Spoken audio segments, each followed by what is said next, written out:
Hello दोस्तों, नमस्कार, जय हिंद। My name is Kunwar and welcome back to my channel.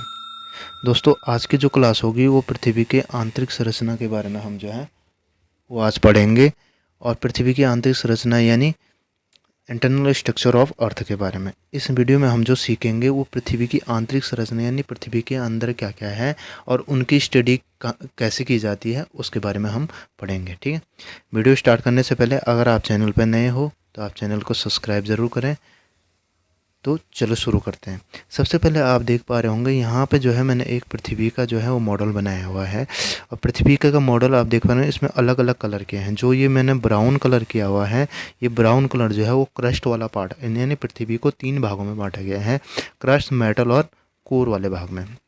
और जो ब्लू वाला पार्ट है ये मेटल है, और जो ऑरेंज वाला पार्ट है ये पूरा पार्ट, ये पार्ट कौन सा है, ये पार्ट कोर वाला है। ठीक है, अब जो है हम इसमें देखेंगे। अगर आप देख पा रहे होंगे इसमें जो है मैंने, अगर मैं थोड़ा सा जूम करके इसे बताऊं, देख पा रहे होंगे अगर मैंने इसमें जो है इनको भी, जो क्रस्ट, मेटल और कोर वाला पार्ट है, इनको भी दो दो भागों में बांट बांट दिया है। इनको जो है कौन कौन से पार्ट में, एक तो जो है बाह्य क्रस्ट यानी आउटर क्रस्ट, इनर क्रस्ट यानी आंतरिक crust, outer metal, inner metal और आउटर कोर और इनर कोर के बारे में बांटा गया है। ठीक है, पूरे 6 पार्ट में मैंने पूरे पृथ्वी को बांट दिया है। ठीक है, अब जो है कितनी दूरी पे कौन सी लेयर पड़ती है वो भी देख लो। तो सबसे पहले अगर हम अपने जो है पृथ्वी की सतह से, पृथ्वी के सरफेस से अगर जो है हम जब नीचे की ओर गए, पृथ्वी के केंद्र की ओर जाते हैं, तो केंद्र की ओर जब हम 30 किलोमीटर चलते हैं, 30 किलोमीटर जाने तक जो है जो पार्ट पड़ता है उससे बाह्य क्रस्ट यानी आउटर क्रस्ट कहते हैं। जब हम 200 किलोमीटर तक पहुँचते हैं तो 200 किलोमीटर तक जाने पर जो है जो पार्ट आता है उसे आंतरिक क्रस्ट कहते हैं यानी इंटरनल क्रस्ट कहा जाता है, यानी इनर क्रस्ट कहा जाता है। और जब हम उससे 700 किलोमीटर और आगे चलते हैं तो 700 किलोमीटर जाने पर वो आउटर मेटल पड़ता है। और 2900 किलोमीटर, जैसे कि आप देख पा रहे होंगे यहाँ पे, 2900 किलोमीटर जाने पर आंतरिक मेटल यानी इनर मेटल कहा जाता है। और 5100 किलोमीटर जाने पर जो है वो बाह्य बाह्य कोर यानी आउटर कोर, और जब 6400 किलोमीटर जाने पर इनर कोर पड़ता है। ठीक है, कभी भी तुम्हें जो है पृथ्वी की, अगर जो है पृथ्वी की तुम्हें रेडियस पूछी जाए तो रेडियस कितनी है, 6400 किलोमीटर, यानी इसकी सतह से केंद्र की दूरी कितनी है, 6400 किलोमीटर है।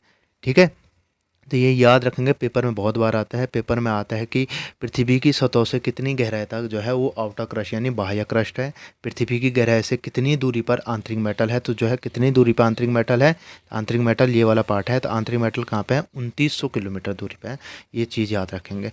अब जब हम पृथ्वी के अंदर जाते हैं, जैसे कि तुम्हें पता है पृथ्वी के अंदर जाते जाते इनकी फॉर्म में भी चेंज आता रहता है, यानी ये पृथ्वी के अंदर किस प्रकार से हैं, ये लेयरें किस प्रकार की लेयरें हैं, ये लेयरें जो है सॉलिड हैं, इनमें लिक्विड है या किस फॉर्म में है, तो ये भी आप जान लो।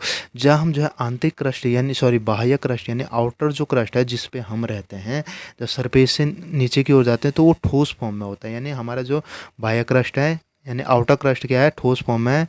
और जो इनर क्रस्ट है वो प्लास्टिक फॉर्म में है।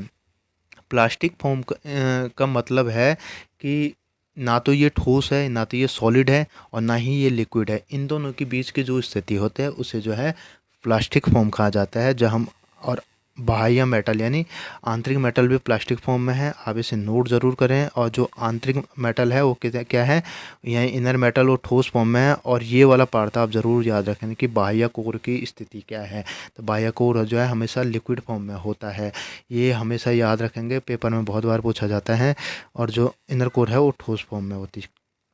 जब हम इन स्थितियों में, जब हम आउटर क्रस्ट से इनर क्रस्ट में और इनर क्रस्ट से आउटर मेटल में जाते हैं, यानी आंतरिक मेटल से बाह्य क्रस्ट से आंतरिक क्रस्ट में, आंतरिक क्रस्ट से बाह्य मेटल में, बाह्य मेटल से आंतरिक मेटल में जाते हैं, तो इनके बीच की जो कुछ डिसकंटिन्यूटी यानी असंबद्धता आती है, क्या आती है, असंबद्धता आती है। और वो असंबद्धता कौन कौन सी होती हैं वो आप जान लो। ठीक है, जब हम जो है बाह्य क्रस्ट से आंतरिक क्रस्ट के बीच की जो असंबद्धता है उसको कहा जाता है कोनोरॉड। और आंतरिक क्रस्ट से बाह्य मेटल के बीच जो है वो असंबद्धता यानी डिसकंटिन्यूटी जो कहा जाता है उसे मोहो कहा जाता है। और बाह्य मेटल और आंतरिक मेटल यानी आउटर मेटल और इनर मेटल के बीच रैपिडी पाया जाता है। और आउटर कोर और इनर मेटल के बीच जो है गुटेनबर्ग और बाह्य कोर यानी आउटर कोर और इनर कोर के बीच लेहमैन पाया जाता है। ये 5 जो डिसकंटिन्यूटी, इनको जो है ज़रूर याद रखना, पेपर में बहुत बार पूछा जाता है।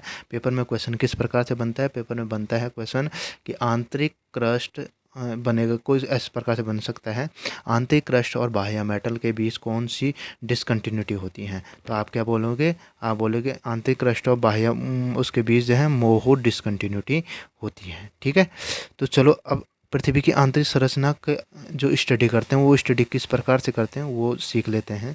पृथ्वी की आंतरिक संरचना, पृथ्वी की आंतरिक संरचना करने के लिए हम जो है 2 सोर्स को यूज़ करते हैं। नंबर 1 जो है वो अप्राकृतिक यानी आर्टिफिशियल सोर्स, और दूसरा प्राकृतिक सोर्स। अप्राकृतिक सोर्स में हम क्या क्या यूज़ कौन कौन से तरीके से करते हैं। अप्राकृतिक सोर्स में हम उसका टेम्परेचर, उसका प्रेशर यानी दाब, और उसकी डेंसिटी यानी घनत्व के बारे में।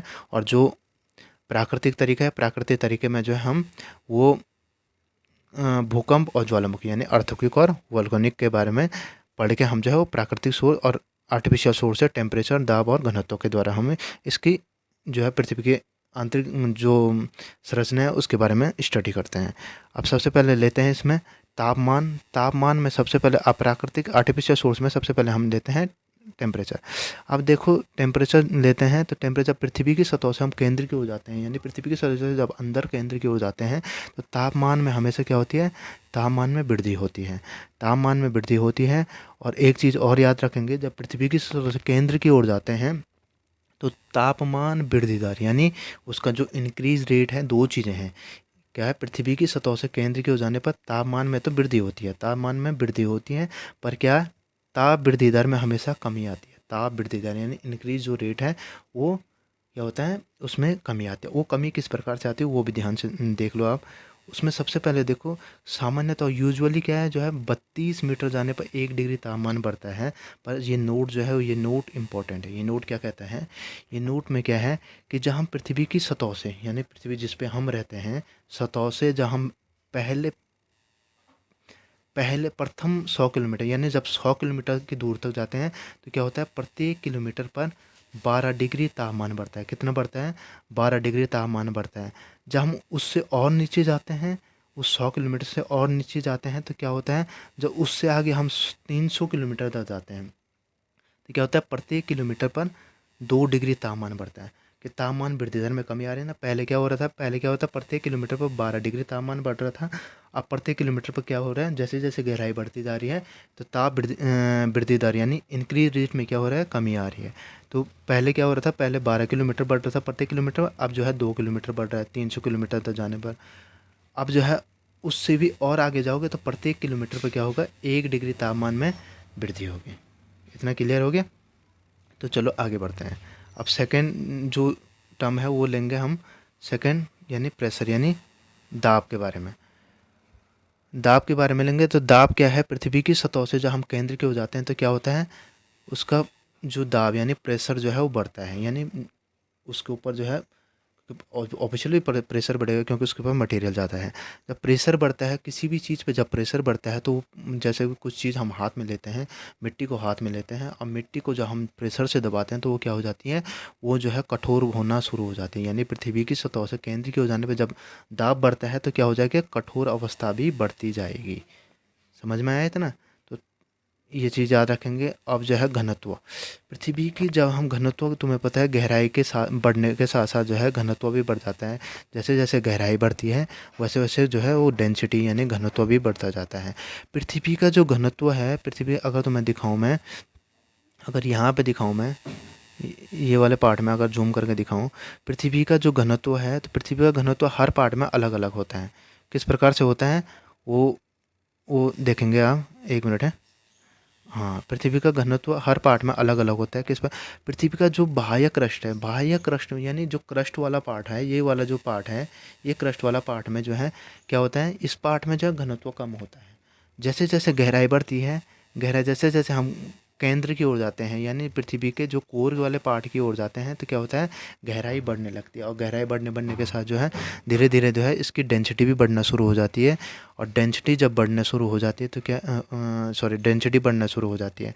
तो इसलिए पृथ्वी का अलग अलग पार्ट पे क्या है, अलग अलग पार्ट पर अलग अलग क्या होती हैं, अलग अलग पार्ट पर अलग अलग डेंसिटी होती है। यानी क्रस्ट वाले पार्ट में अलग डेंसिटी होगी, क्रस्ट वाले पार्ट में अलग डेंसिटी होगी, मेटल वाले पार्ट में अलग डेंसिटी, और कोर की डेंसिटी सबसे ज़्यादा होगी। यानी कभी कभी पूछ लिया था पृथ्वी के कोर की डेंसिटी, पृथ्वी के कौन से पार्ट की डेंसिटी सबसे ज़्यादा होती है, पृथ्वी के कोर पार्ट की डेंसिटी सबसे ज़्यादा है। तो इसका एक एवरेज जो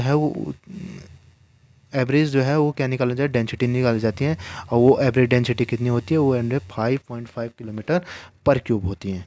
ठीक है, यहाँ तो समझ में है। तो चलो अब जो है, अब बचा हमारा अब बचा प्राकृतिक तरीका यानी नेचुरल सोर्स। तो आज की वीडियो में इतना ही रखते हैं। कल की वीडियो में जो है एक स्पेशल वीडियो जो है भूकंप और जो है ज्वालामुखी यानी अर्थक्वेक और ज्वालामुखी के बारे में पढ़ेंगे। इंपॉर्टेंट जो है वो ज्वालामुखी के बारे में पढ़ेंगे, यानी वोल्केनिक के बारे में पढ़ेंगे। भारत में कौन कौन से हैं, कैसे जो है वो ज्वालामुखी बनता है, उसके बारे में कल की वीडियो में पढ़ेंगे। होप सो आपको वीडियो पसंद आया होगी। अगर आपको वीडियो पसंद आई तो जो है वो चैनल को सब्सक्राइब ज़रूर करें और वीडियो को अपने दोस्तों के साथ शेयर ज़रूर करें। ठीक है, ओके, जय हिंद।